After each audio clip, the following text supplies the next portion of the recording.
It's my great pleasure to be here today with Professor Nicola Daly from the University of Waikato in New Zealand. Welcome. Thank you to the University of Wrocław. Thank you. And Professor Daly is visiting us right now. And she's being hosted by the Institute of English Studies at the University of Wrocław and by the Center for Research on Children's and Young Adult Literature at the Faculty of Languages, Literatures and Cultures. So we are very happy to have you with us here. But I would also like to thank our department and our faculty and the Center for helping us to organize this visit. And we are right now at the library of the Institute of English Studies, and we would like to thank the library for giving us this wonderful space to have our conversation about children's literature research, scholarship in New Zealand, and about Nicola's work in particular, but I also hope that we are going to talk a little bit about the history of children's literature and culture in New Zealand. I'm sure this will be a fascinating and really eye-opening conversation. And let me also say that we are now in the middle of the summer in Wrocław, but we are recording this conversation in anticipation of English Department's Night, which usually happens in November. So I also hope that this is a resource that will be interesting to the audience that usually attends English Department's Night. Let me also explain that this is an annual initiative that brings together all the English departments in Poland. Okay, so I think we can start, Nicola. Mm-hmm. So once again, welcome and thank you very much for agreeing to have this conversation today. And your research, from what I could read, and also following your work, it can be positioned at the intersection of children's literature studies, of course, but also sociolinguistics, and you are a linguist by training, as I know. That's right. And education as well, and teachers' education, but also multilingual teaching, classroom, I would say, as a concept, multimodality as well, childhood studies, indigenous studies, translation. So could you maybe tell us a little bit more about how you find yourself in this really complex, I think, combination, isn't it? I think it is when you say it like that. Can I start by offering just a little greeting in the Maori language, which is what I would normally do. Please. So I would say to everyone, e ngā mana, e ngā reo, e ngā hauewha, tēnā koutou, tēnā tātou katoa.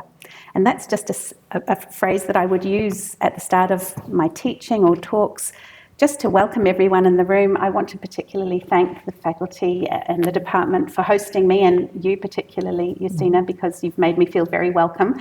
And I've come at the, in inverted commas, wrong time of the year because it's summer and people are, it's a time when people have a break, but it's the time that worked for my study leave. So I'm really grateful to be here, and I've already had some lovely meetings, and it's been wonderful to be here, a place that I've learned so much about in the past, and I was determined to be here. Thank you. Yeah. So I hope that this resource will be useful. As you say, it's such a good idea to do this. So I didn't realise that I was in such a complex intersection of areas, really, but I am. I'll start by talking about my background in linguistics, as you pointed out. I did all my undergrad studies in linguistics, and particularly sociolinguistics. And when I came to work in the Division of Education at the University of Waikato, I decided I'd like to start looking at how picture books in New Zealand, which are mostly in English, use Māori words. There's a lot of Māori words and phrases woven into New Zealand English picture books. There are also lots of picture books written completely in Māori. But the books that I'm particularly interested in, English as my first language, were the books mostly written in English with Māori words woven in. And I was interested in the way that something we call New Zealand English is, with lots of Māori words influencing the way we use English. And that's really where my research began, and I think it is influenced. You do start to look at translation studies, you do start to look at all sorts of aspects other than just sociolinguistics and children's literature, but certainly language use in multilingual picture books has become my focus, and I use the phrase multilingual picture books to cover all sorts of combinations of languages. It could be any languages in the world, really, because there are lots of them, lots of multilingual books in many, many contexts. And my focus has begun with the use of English and Māori, but for example, I had some time at the International Youth Library in Munich and was able to look at books that used 3 or more languages. And I was particularly interested in using a kind of a lens from sociolinguistics called the linguistic landscape, where I thought to myself, well, when children see these books with all these languages, this is in fact a kind of a linguistic landscape that tells us something about the comparative status of the languages in the books. And so I looked at the ways that the languages were laid out in the books, and then I researched the sociolinguistic setting of the countries that those books came from to see how the way the languages were set out reflected the sociolinguistic setting they came from. And as a result of that work and my teaching since then, I come back to the idea that the way the linguistic landscape of a multilingual picture book is presented can be used to either reinforce existing power structures or language hierarchies, which language has the most speakers and the most status comes first and then it goes down after that, or it can be used to push back against that and to change power structures. And in New Zealand, and we often talk about New Zealand as Aotearoa New Zealand. Aotearoa is the Māori name. If we attach it to New Zealand, that helps people to make the transition to perhaps using a new name, although not all New Zealanders would want that, but that's the way I talk about New Zealand. In Aotearoa New Zealand, we can use the Māori language in picture books to start to lift the status of what is an endangered language, and it is the Indigenous language of New Zealand. And so, as you said, there we come into Indigenous studies. So at the moment, I'm leading a 3-year research project looking at Indigenous voices in New Zealand picture books, published by Huia publishers, who are based in Wellington in New Zealand, and who have won many, many awards. Huia, when they publish a picture book, and in fact I have 2 of their picture books right in front of me here, these are the English versions of these picture books, but simultaneously with the English version of the picture books, Huia publishes the Māori version of the picture books. And in this case, this book was written in, the author wrote it in Māori first and had it translated, but they were published simultaneously in both languages. In this book, the book was written in English and translated, and they were published simultaneously. And of course, as separate books. Separate books. And the reason for that is Huia's commitment to ensuring that children in Māori medium schooling, and we can perhaps talk a little bit about the different ways in which schooling is delivered in New Zealand. In Māori medium schooling, we want to ensure that the children in the Māori medium setting have access to all the stories, not having to read in English, because English is around them outside the whole time. English is spoken by over 90% of the population, and for a lot of people it's their first and only language. So English is going to survive and be fine, but we're in the middle of a huge revitalisation of Te Reo Māori, or the Māori language, which was incredibly decimated by the effects of colonisation, and due to the really brave and strong activism of a lot of people in the 50s and 60s and before. But in the 70s, things came to a head, and there was a big petition taken to the Parliament to ask for Te Reo Māori to be taught in New Zealand schools. And, well, not to ask, to demand, because the country of New Zealand is a former colony of Britain, just to the kind of southeast of Australia, and it's based on a treaty between the Maori people and the English Crown. And as part of that treaty, one of the things that was protected, amongst many, was the language. And so in the 1980s, the Maori language was made an official language in law, many, many years after that original treaty was signed in 1840. But finally, it was actually started to be honoured, and there's still a lot of work and a lot of activism about honouring that treaty because it wasn't honoured for many, many years. But coming round in a circle, looking at these books and the ways they can be used to support Māori language revitalisation has been central to my work. I'm really interested in that. That's what motivates me. I'm interested in multilingual books from around the world, and my work at Munich, I loved seeing how all the other jurisdictions have, presented multiple languages in books. I'm interested in that, but I use that knowledge to kind of inform my work looking at this, because this is what I can do.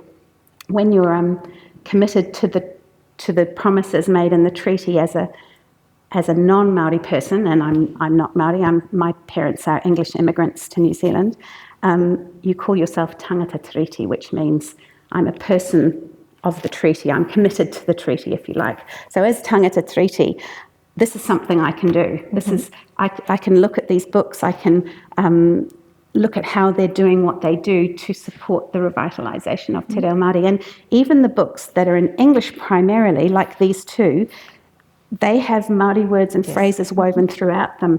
And so those words and phrases do many things.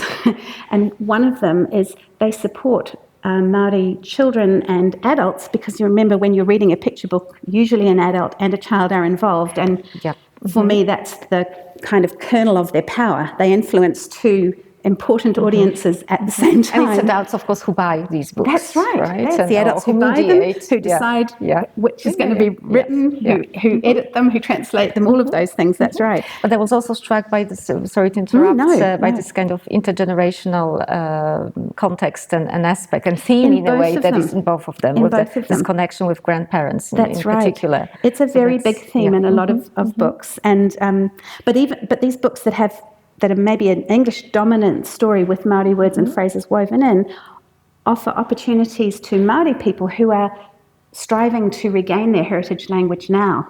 And there are lots of people doing that. And then people like me and my children who read these books, and as tangata tiriti, even though we're not Māori, we're committed to learning Māori and supporting it. So these books kind of act like a bridge in a way to allow us to become a much more bilingual country. Yeah. You mentioned these other books that you read at the youth library in Munich, and I was struck by this concept of the landscape, which I think is very evocative anyway. And it's not like, to me, these words that from various languages that are there, they also bring in different realities that we can kind of get to know and, of course, explore. That's right. And hopefully children may be helped by adults, but not necessarily are encouraged to, well, first of all, to look up probably the meanings, or to infer the meaning of the word, but then to kind of learn about broader context. I know. I talk about them as being portholes between worlds, in a way. That's a wonderful phrase. That's right. Yes. And I gave a talk once, and somebody in the audience said that, so it's not my original thought, but I think it's such a good metaphor. It's a porthole between a world. An interesting thing about the way the English language books are done is that, generally speaking, there isn't a glossary in there. So one of the pieces of research that one of the people in my team, Dr. Julie Barber, who is a kind of a more... she's a sociolinguist, but she also does a lot of linguistics, analysing languages in the country of Vanuatu in the Pacific. She's part of our team, looking at how Māori is woven into English in these books, and looking very closely at the very clever ways in which the reader is shown what the words might mean if they don't know them through the text, not by putting the meaning in brackets or anything like that, but just cleverly weaving something into the context that helps you to work out what an unfamiliar word might be, but also, of course, in the illustrations. And this is one of the prime things about picture books in any language learning situation, is that they offer so many clues to help people learn language. And if you think about it, when we read picture books to our children, young children, they're learning their first language. It's all about language learning. And so adding in an additional language, really, that's just part of what picture books do. I think they're brilliant resources for language learning. And in this particular case, language reclamation, language revitalisation, that's really the kernel of what I'm interested in and why I do it. And your work, we can read more about it in your book, recent book. Yes. And the title is Language, Identity and Diversity in Picture Books. And Aotearoa, a perspective, or New Zealand's perspective, published by Routledge just this year. Yes. Could you maybe tell us a little bit more about your book, about your work? Well, it's a book that tries to bring together a lot of the work I've done. I started in about 2007 looking specifically at what I called in those days loan words. I now revise what I call them, because loan words is kind of based on the premise that the word is borrowed into a language and becomes part of the language, whereas when we look at the way Māori language is used in these picture books, we see indications that, in fact, the word isn't borrowed into the language. It's still a separate language system, but the two, we talk more about translanguaging, really, and how that happens in these books. So I started by looking at the words and how words are used, Māori words are used in English books. Then I have quite a theme of work that is looking at how picture books can be used to create language awareness, even if you don't learn a language, just the idea of thinking about another language. And a lot of that work came from work I did as a Fulbright scholar at the University of Arizona with Professor Kathy Short and Dr. Doria Klecker. We looked at a whole range of what we call dual language picture books. Some of them were translingual picture books where a second language was woven into a first language. Some of them were bilingual books where both texts were fully there, and some of them were dual version books where you had two versions of the same book but separate. And we worked with a group of children, 8 to 11-year-old children, over a 6-week period and observed how they responded to these books. And one of the big parts of how they responded was it drew on the children's own linguistic repertoires, but it also encouraged them to think critically about what language is and to increase their metalinguistic awareness, really. So there's some work about that. But then there's also a section about the work that I've done in tertiary settings. And of course, we always think of picture books as being for very young children, but they're such powerful tools for young adults as well. And also, while I was at the University of Arizona, we used a similar set of dual language picture books with pre-service teachers, getting them to think about how these books might be used in the very diverse classrooms that they would be going into. And I've done similar work with in-service teachers in Wales with my colleague Dr. Siwan Rossa at the University of Cardiff, where we presented lots of dual language picture books in Welsh and English to some teachers who had a 9-month sabbatical in order to learn more about teaching Welsh in the classroom, because of course in Wales, Welsh is also an Indigenous language that's being revived, and it's at a different level of revival, I think, than the two contexts. But again, the teachers were very interested in these books as resources.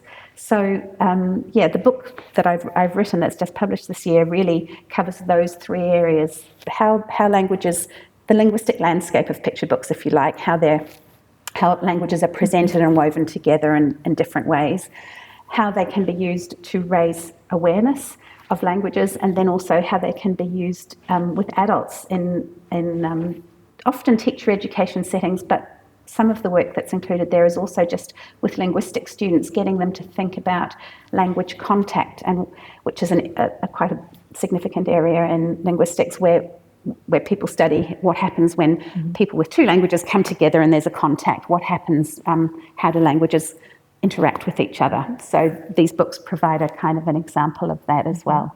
So what a rich publication, I would say. Really, thank you. Really, It was looking forward to having a closer look. Thank you. Thank you. Really. Yeah. And do you often work with children?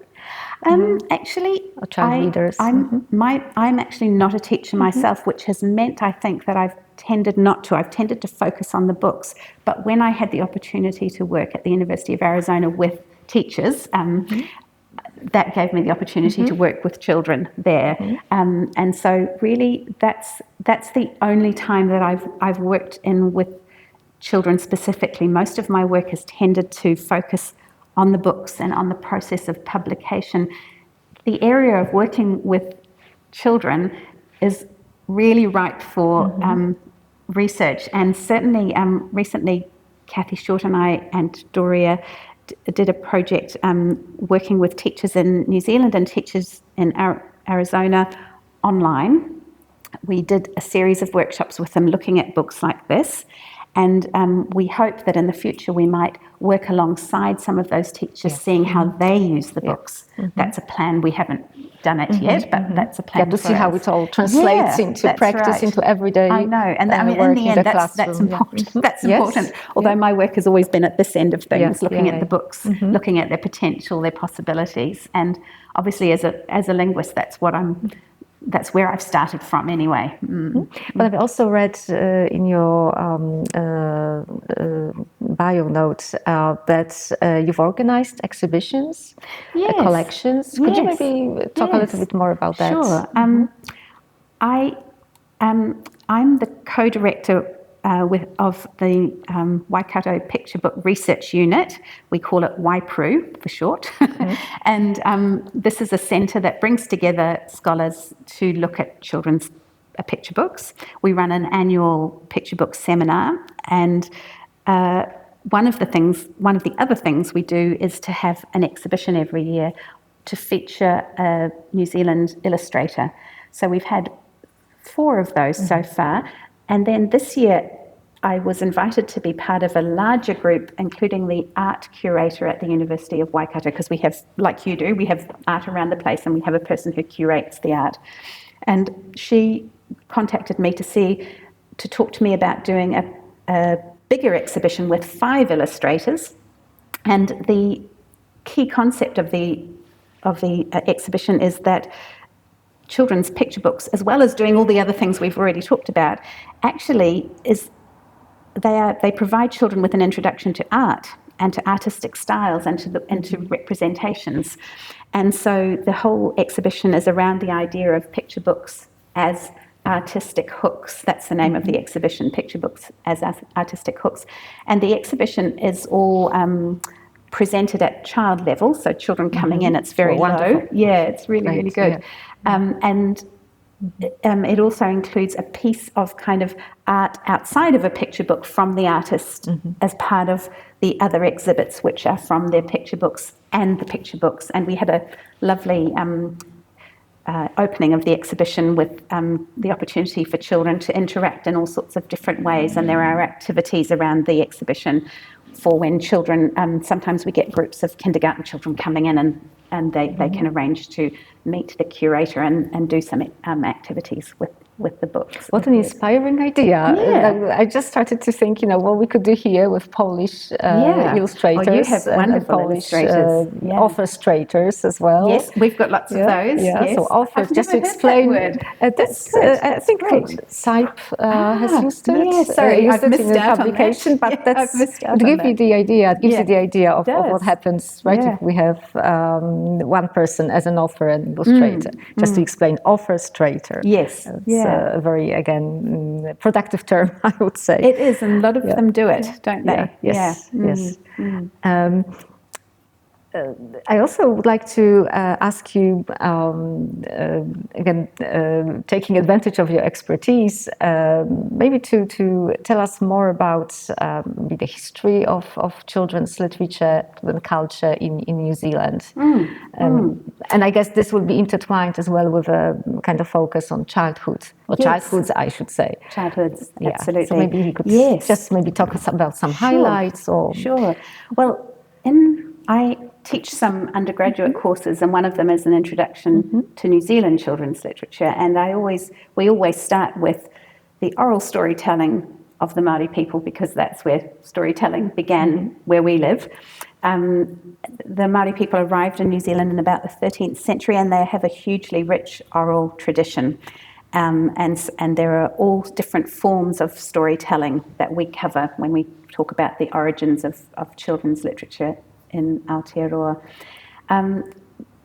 Moving along from that time, and those kind of storytellings and sharing of wisdom and knowledge continues to today. Māori is a very oral tradition, and as a New Zealander, I feel very proud and grateful, really. Proud probably isn't the right word. Grateful to be alongside a culture as rich as the Māori culture, because it offers us so much to learn from as non-Māori. It offers me a lot to learn from. Anyway, that's where we start. Hopping along quite a bit of time, probably one of our most famous authors internationally, she won the Hans Christian Andersen Award in 2006, is Margaret Mahi, who was a Pākehā, or a non-Māori author. She was a librarian based in Christchurch, which is the biggest city in the South Island of New Zealand. And she wrote lots of fabulous poems, children's picture books. Her most famous, and I think it was her first publication, is called A Lion in the Meadow.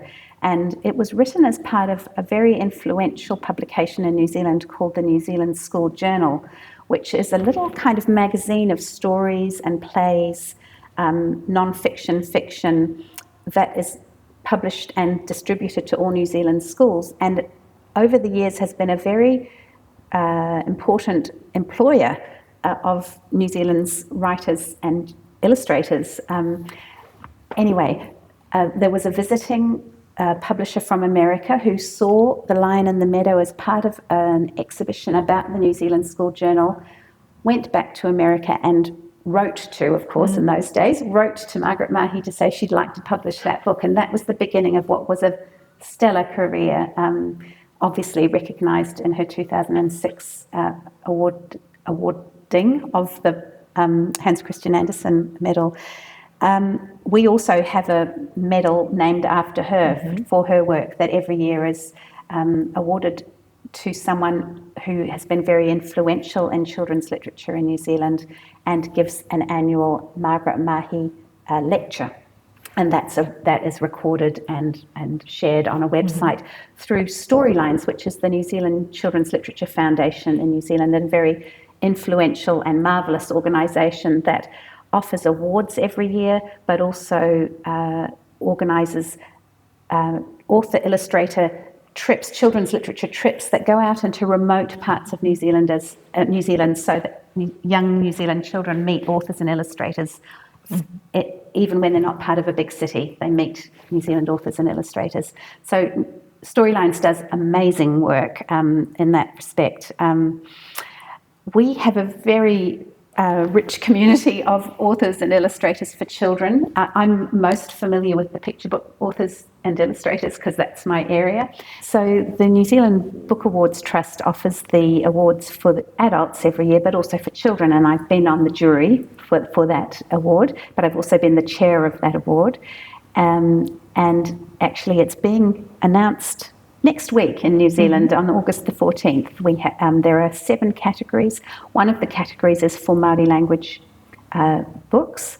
Then there are picture books, young adult, chapter book, junior fiction and non-fiction, and the usual range of genre. I think I'm talking about the kind of range of things that are happening in New Zealand children's literature, and what I would sum up by saying is it's a very vibrant scene. In terms of where it's taught in New Zealand, most universities will offer a course about children's literature, either in their English or literary area or in education. At the moment, the University of Waikato is the only university in New Zealand that offers a postgraduate certificate in children's literature, and it's the only university that continues to teach specific children's literature papers as part of an option for people who are going to become teachers. This is because a little while ago, teacher education changed from being a 4-year degree to a 3-year degree, and when it became a 3-year degree, there was a lot less room for topics to be covered, and so a lot of children's literature got subsumed into the literacy papers.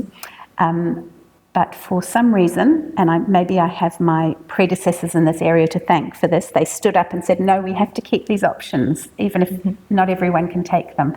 And I have a really good, I get over 100 people taking it, and sometimes it's open to people outside of education. So at the moment, one of my students at the end of the paper said, why isn't this part of a Bachelor of Arts? So now we're making it an option to be part of a Bachelor of Arts. So I was going to ask about whether there are courses, I don't know, in illustration or programs like I'm thinking of Anglia Ruskin, for example, the MA in illustration. Yes.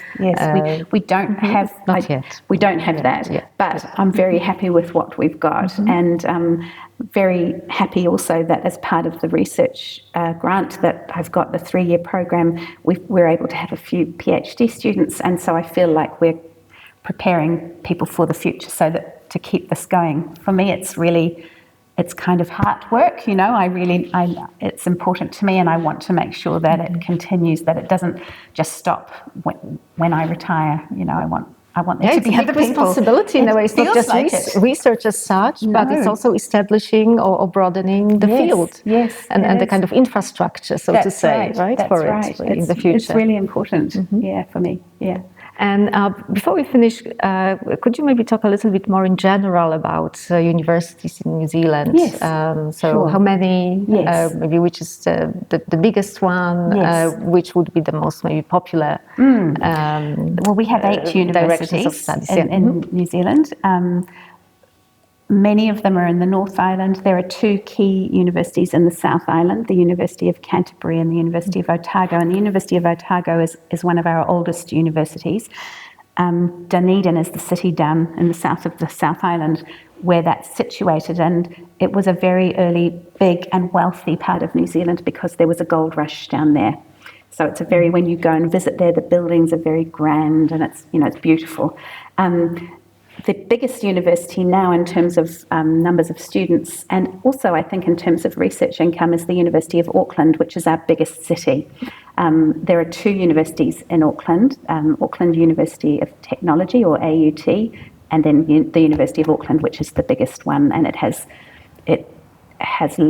a medical school. The University of Otago in Dunedin also has a medical school. That's often a sign of being a big university, that you have medicine as one of your options. And in fact, the university where I am has just been given the permission to start a medical school because we're short of doctors. So where I am, at the University of Waikato, we're in a much smaller town of about 200,000 people south of Auckland. Probably the most distinctive aspect of our university is that we are on land which belongs to the local iwi or the local tribe. So we pay rent to the local iwi. We're on land that was stolen and that was given back as part of reparation, and now the university pays the local iwi rent to be there. And we have a very strong connection with the King movement. It's called the Kingitanga movement, which is before European contact. Māori people were and still are in different tribes, and they see themselves as different people, although their language is mutually intelligible. So, but when Europeans came, there was a decision to if there was to be interaction with this people who had arrived, who had a queen, maybe they should have something similar to be able to interface. So they created a king movement, and that king movement, or the kingitanga, has its seat very close to our university. So we have 2 flagpoles, and when at the moment the kingitanga has a queen. Recently the Māori king died, and his daughter has succeeded him. And when she comes to the university, we have a kingitanga flag that goes up. That's not at any other university. So, and we have the highest proportion of Māori students. We're in the area of New Zealand that has the highest proportion of Māori population in New Zealand. So it's a very distinctive part of our university, and we're very proud of it. So that's a distinctive part of what we do, and it's an important part of it. Links in a way into the kind of research that I context, do. Although, and my parents, when they migrated to New Zealand, this is where we landed. So I'm probably, if somebody did a psychoanalysis of me, you could say that that's why I've ended up doing this. And for me, I continue to learn the Māori language. I go to night classes every Tuesday night, and it's very hard to get into them because so many people want to learn Māori. At the same time, there are also people who feel the other way, and perhaps more conservatively, and don't like the fact that all of our government departments have got Māori names as well as English names. Some people feel quite threatened by that. I would say, so there are 2 sides to opinion about that. Well, thank you very much. You're welcome. We are looking forward, of course, to more work coming from you. But thank you so much for finding the time for this conversation. And I'm sure there will be more content. Yes, that's right. That's what I hope for. Yeah. I take great inspiration from the way that you have your lecture series and so on, and that's something that I will learn from, and also have made some nice contact with colleagues about publishing in children's literature. So I'm very, very happy to be here and very grateful for being hosted. Thank you. Wonderful. Thank you. Thank you so much, Nicola.